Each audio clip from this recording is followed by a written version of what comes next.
ನಮಸ್ತೆ, welcome back to my channel. ಇವಾಗ ಅವರೆಕಾಳು ಸೀಸನ್ ಆಗಿರೋದ್ರಿಂದ ಇವತ್ತು ಅವರೆಕಾಳಿಂದ ಒಂದು ಸಾಗು ಮಾಡ್ತಾ ಇದ್ದೀನಿ. ಇದು ಎಲ್ಲ ರೀತಿಯ ರೊಟ್ಟಿಗಳಿಗೆ, ಪೂರಿ, ಚಪಾತಿಗೆ ಒಳ್ಳೆ ಕಾಂಬಿನೇಷನ್ ಅಂತ ಹೇಳ್ಬೋದು. ಖಂಡಿತ ಈ ವಿಧಾನದಲ್ಲಿ ಒಂದು ಸಲ ಅವರೆಕಾಳು ಸಾಗು ಮಾಡಿ ನೋಡಿ. ನಿಮ್ಗೆ ಅದು ನೋಡ್ತಾ ಇದ್ರೆ ಗೊತ್ತಾಗ್ತಿದೆ ಎಷ್ಟು ಅದ್ಭುತವಾಗಿ ಬಂದಿದೆ ಅಂತ. ಖಂಡಿತ ನಿಮ್ಮೆಲ್ಲರಿಗೂ ಈ ರೆಸಿಪಿ ಇಷ್ಟ ಆಗುತ್ತೆ ಅಂದ್ಕೊಂಡಿದ್ದೀನಿ.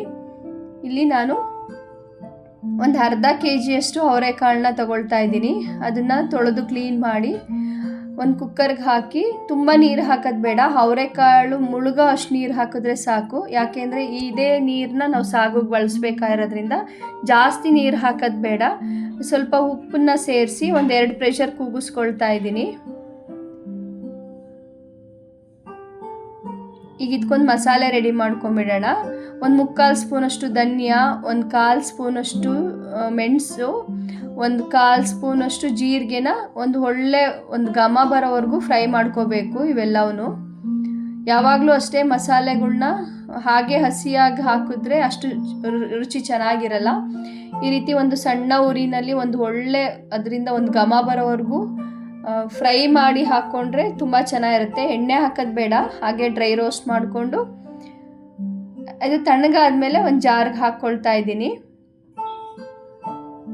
ನಂತರ 1 ಸ್ಪೂನ್ ಗಸಗಸೆ, 1 ಕಪ್ನಷ್ಟು ತೆಂಗಿನಕಾಯಿ, ಒಂದು ಬಿಡಿಸಿರೋ ಅಂಥ ಬೆಳ್ಳುಳ್ಳಿ, 1 ಇಂಚ್ನಷ್ಟು ಶುಂಠಿ, ಒಂದು 5ರಿಂದ 6 ಹಸಿರು ಮೆಣಸಿನ್ಕಾಯಿ, ಸ್ವಲ್ಪ ಅರಿಶಿನ ರೆಕಾರ್ಡ್ ಆಗಿಲ್ಲ, ಅದು ರೆಕಾರ್ಡಿಂಗಲ್ಲಿ ಸಿಕ್ಕಿಲ್ಲ. ಸ್ವಲ್ಪ ಅರಿಶಿನ ಸೇರಿಸಿ ಎಷ್ಟು ನುಣ್ಣಗೆ ಸಾಧ್ಯ ಅಷ್ಟು ನುಣ್ಣಗೆ ಗಂಧದ ರೀತಿ ಒಂದು ಮಸಾಲೆನ ರುಬ್ಬಿ ಸೈಡ್ಗೆ ಎತ್ತಿಟ್ಕೊಳ್ತಾ ಇದ್ದೀನಿ.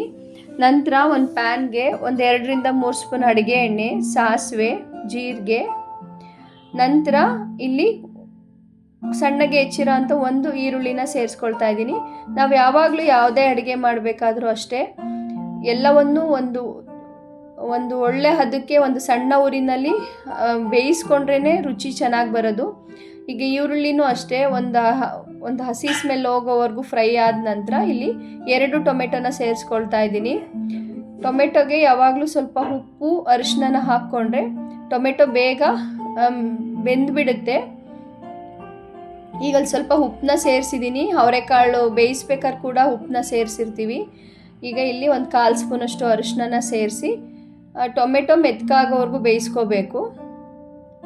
ನಂತರ ಇಲ್ಲಿ ಸ್ವಲ್ಪ ಕರಿಬೇವನ್ನ ಸೇರಿಸ್ಕೊಳ್ತಾ ಇದ್ದೀನಿ. ಯಾವಾಗಲೂ ಕರಿಬೇವನ್ನ ಅಡುಗೆ ಮಧ್ಯದಲ್ಲಿ ಈ ರೀತಿ ಸೆಂಟ್ರಲ್ಲಿ ಸೇರಿಸೋದ್ರಿಂದ ಕರಿಬೇವಿನ ಫ್ಲೇವರು ಮತ್ತು ಬಣ್ಣ ಎರಡನ್ನೂ ಕಳ್ಕೊಳ್ಳಲ್ಲ, ತುಂಬ ಚೆನ್ನಾಗಿರುತ್ತೆ. ನಾವು ಒಗ್ಗರಣೆಗೆ ಹಾಕಿದಾಗ ಕರಿಬೇವು ಓವರ್ ಫ್ರೈ ಆಗೋ ಚಾನ್ಸಸ್ ಇರುತ್ತೆ. ಅದರಿಂದ ಈ ರೀತಿ ಚೆನ್ನಾಗಿ ಫ್ರೈ ಮಾಡ್ಕೊಳ್ಳಿ. ಟೊಮೆಟೊ ಮೆತ್ಕಾಗೋವರೆಗೂ ಬೇಯಿಸ್ಕೋಬೇಕು.